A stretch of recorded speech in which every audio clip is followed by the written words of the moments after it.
Doctor Ibrar Ahmad समूरा। जैसे कि मैं आपको बताऊंगा लार्ज थोरेसिक आर्टरी क्या होते हैं। तो लार्ज थोरेसिक आर्टरी में जो है ना एरोटा आता है, पल्मोनरी ट्रंक आता है, ठीक है। ये लार्ज आर्टरीज होती हैं थोरेसिक में। तो ये दो वेल्स हैं, ये जो है ना आगे चल के राइज करती हैं आर्टीरियल फ्लो को थोरेसिक में। फिर जो एरोटा होता है वो प्रोवाइड करता है सिस्टमेटिक सर्कुलर फ्लो, और जो पल्मोनरी ट्रंक है वो प्रोवाइड करता है पल्मोनरी सर्किट फ्लो, ठीक है। Aorta systematic circulatory flow provide करता है एंड पल्मोनरी ट्रंक जो है प्रोवाइड करता है पल्मोनरी सर्किट फ्लो। तो अगर हम एरोटा की बात करें तो एरोटा में जो है ना मेन जो आर्टरियल ट्रंक होता है वो डिलीवर करता है ऑक्सीजनेटेड ब्लड लेफ्ट वेंट्रिकल से हार्ट को फिर टिश्यूज़ में भेजता है बॉडी में। और उसमें जो है ना 4 मेन पार्ट्स होते हैं, ascending aorta, arch of aorta, descending thoracic aorta and abdominal aorta. जैसे जो है ना 5.45 में जो मैं आपको दिखा रहा हूँ उसमें जो है ना शो होगा, ठीक है। तो जो असेंडिंग एरोटा होता है तो वो जो है ना बिगिंस होता है base of the left ventricle से बिगिन होता है, फिर वो रन करता है अपवर्ड, फिर फॉरवर्ड, फिर वो बिहाइंड में जो है ना right half of the sternum में जो है ना प्रोवाइड करता है लेफ्ट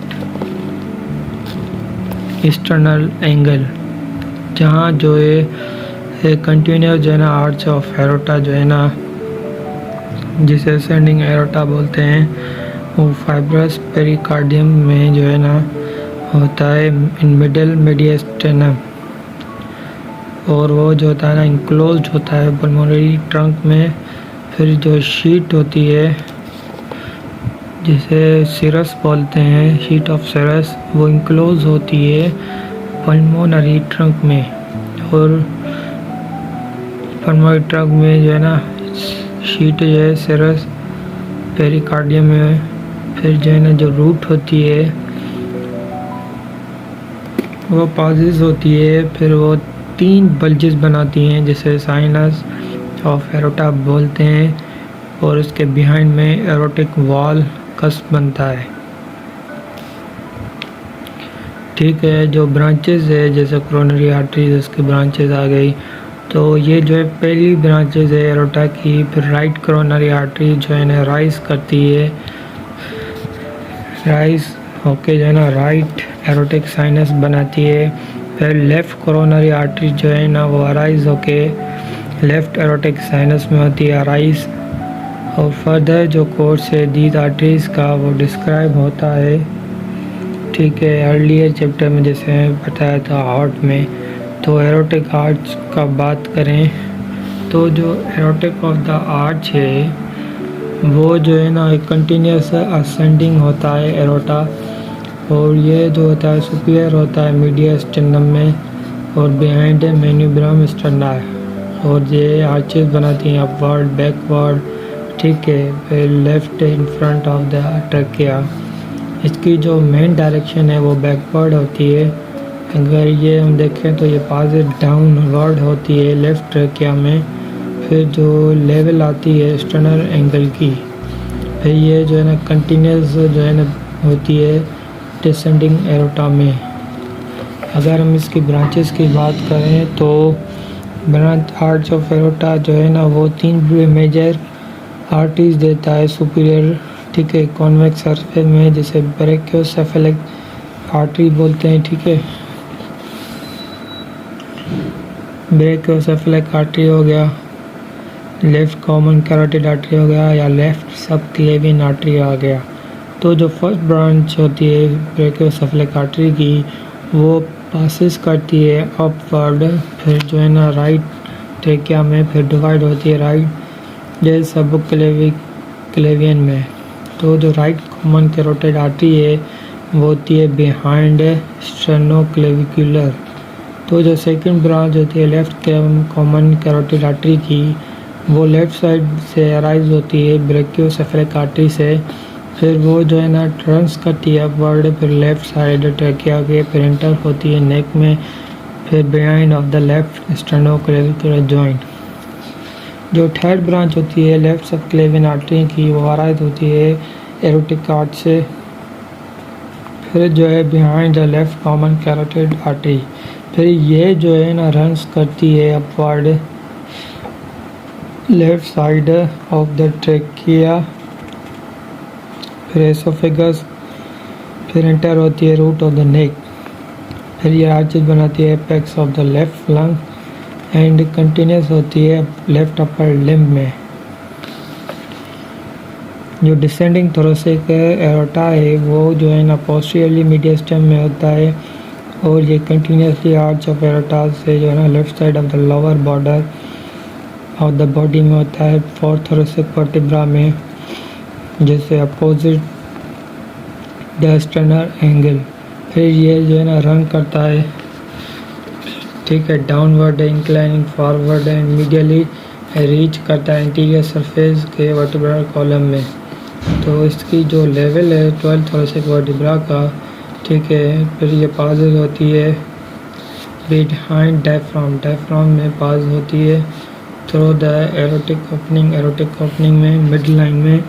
फिर ये ना कंटिन्यूस जो है ना एब्डोमिनल एरोटा में कंटिन्यूस होती है। जो एब्डोमिनल एरोटा है जैसे वो पहले डिस्क्राइब हो चुका था, तो जो ब्रांचेज है पोस्टरनल इंटर कोस्टल आर्टरीज, तो वो जो है ना branch of to the lower 9 intercostal space में होती है ईच साइड है। फिर जो सब कोस्टल आर्टरीज है वो अराइज होती है और साइड से फिर रन करती है lower border of 12th rib, फिर इंटर होती है एब्डोमिनल वॉल में पेरिकार्डियल ईसोफेगल एंड पेरिकल आर्टरीज में, और ये स्मॉल ब्रांचेज होती हैं। फिर ये जो है ना डिस्ट्रीब्यूट्स होती है ऑर्गन्स में। फिर जो है पल्मोनरी ट्रंक आ गया, ठीक है। तो वो जो होता है ना कन्वे करता है डीऑक्सीजनेटेड ब्लड राइट वेंट्रिकल से हार्ट में, फिर लंग्स को देता है। फिर ये जो है ना छोड़ता है इन्फंडिबुलम में, ठीक है, upper part of the right ventricle से। फिर ये रन करता है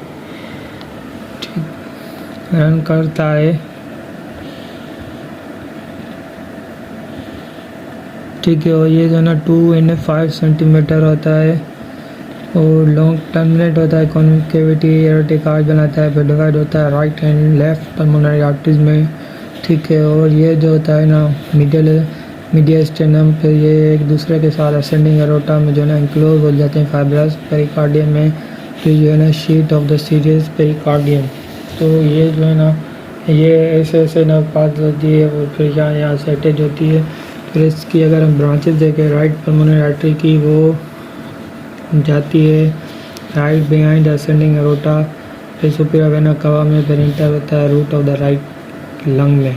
फिर लेफ्ट पल्मोनरी जो आर्टरीज है वो रन करती है left in the front of the descending aorta में, फिर इंटर होती है root of the left lung. फिर जो लिगामेंटम आर्टेरियोसम है वो फाइब्रस बैंड होता है जो कनेक्ट करता है बर्फ फ्रैक्शन पल्मोनरी ट्रंक को lower concave surface of the aortic arch से।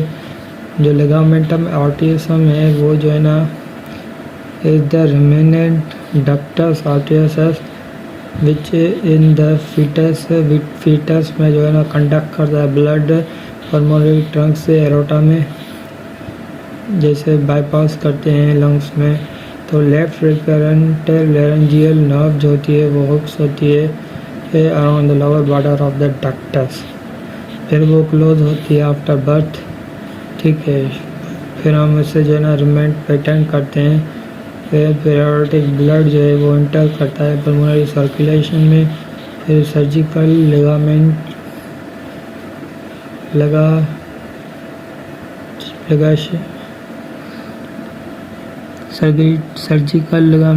Of the ductus is the necessary and surgeon जो है ना टेक केयर करता है ताकि जो है ना लेफ्ट एक करंट लैरिंजियल नर्व को प्रिजर्व करता है। तो दिस इज द एरोटा। तो एनेरिज्म में ये होता है एनेरिज्म एंड को आर्कटेशन ऑफ द एरोटा। तो एनेरिज्म में ये होता है जो आर्च ऑफ एरोटा होती है बिहाइंड होती है मेनिब्रम स्टेनाई में, फिर वो ग्रोथ डायलेशन करती है एरोटा की एनेरिज्म में।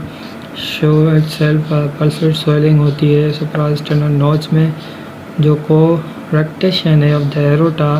ये कंजेनाइटल जो है ना नैरो होती है एरोटा में प्रॉक्सिमली अपोजिट होती है distal to the side attachment of the ligamentum arteriosum. इस कंडीशन में बिलीव करते हैं कि ये जो है ना अनयूजुअल क्वांटिटी होती है डक्टस आर्टियोसस मसल्स के टिश्यू में वॉल में एरोटा के। फिर जो डक्टस आर्टियोसस कंट्रैक्ट करता है डक्टल जो मसल्स होते हैं वो एरोटिक वॉल में वो कंट्रैक्ट करते हैं। फिर जो एरोटिक ल्यूमन है वो नैरो हो जाता है, ठीक है। फिर जो है ना फाइब्रोसिस होती है। फिर एरोटिक जो वॉल है वो इन्वॉल्व होता है, परमानेंट नैरोइंग अकर्स। अगर क्लिनिकली कार्डिनल साइन देखें एरोटिक कोरेक्टेशन अगर एब्सेंट होगा या डैमिनेस्ड होगा तो पल्सेस जो होगी फीमोरल आर्टरीज में बहुत लोअर लिम्स में, तो वो जो है ना कंपनसेट करेगी diminished volume of the blood पे रीच करेगा lower part of the body and enormous collateral circulation develop करेगी। फिर डायलेशन करेगी internal thoracic subclavian posterior intercostal arteries को। फिर जो है ना डायलेट करेगी इंट्राकोस्टल आर्टरीज को, erode the lower border of the ribs producing characteristic notching करेगी which is seen on the radiographic examination. फिर ये जो है ना हम रेडियोग्राफिक एग्जामिनेशन में देख सकते हैं। अगर मैं आपको बताऊं what is patent ductus arteriosus, तो उसमें जो है ना डक्टस आर्टरियोसस में डिस्टल पोर्शन में जो है ना सिक्स जो लेफ़्ट एरोटिक आर्च है वो कनेक्ट होती है लेफ़्ट पल्मोनरी आर्टरी से। फिर जो है ना इसकी ओरिजिन होती है पल्मोनरी ट्रंक के साथ to the beginning of the descending aorta, ठीक है। डिसेंडिंग एरोटा में फिर जो है ना during fetal like blood passage, जब फीटल ब्लड पासेज होगा पल्मोनरी आर्टरी में एरोटा के तो बाईपास होगा लंग्स के, तो बर्थ में जो नॉर्मल कंस्ट्रक्ट होता है फिर क्लोज हो जाता है लिगामेंट बिकम द लिगामेंट आर्टरियोसम। तो अगर फेलियर होगा डक्टर आर्टरियोसस का तो वो क्लोज होगा, तो उसमें आइसोलेटेड कंजेनाइटल एबनॉर्मलिटी आ जाएगी और उसमें एसोसिएट ये है कि कंजेनाइटल हार्ट डिजीज भी हो सकती है। अगर पेटेंट डक्टस आर्टरियोसस होगा तो हाई प्रेशर होगा, एरोटिक ब्लड जो है ना पास करेगा पल्मोनरी आर्टरी में, फिर प्रोड्यूस करेगा पल्मोनरी हाइपरटेंशन, फिर हाइपरट्रोफी होगी राइट वेंट्रिकल में। फिर पेटेंट डक्टस जो आर्टरियोसस है ये लाइफ थ्रेटनिंग होता है and should be ligated and divided surgically, इसको हम डिवाइड कर सकते हैं surgically. I hope this is the large thoracic arteries in detail aorta, pulmonary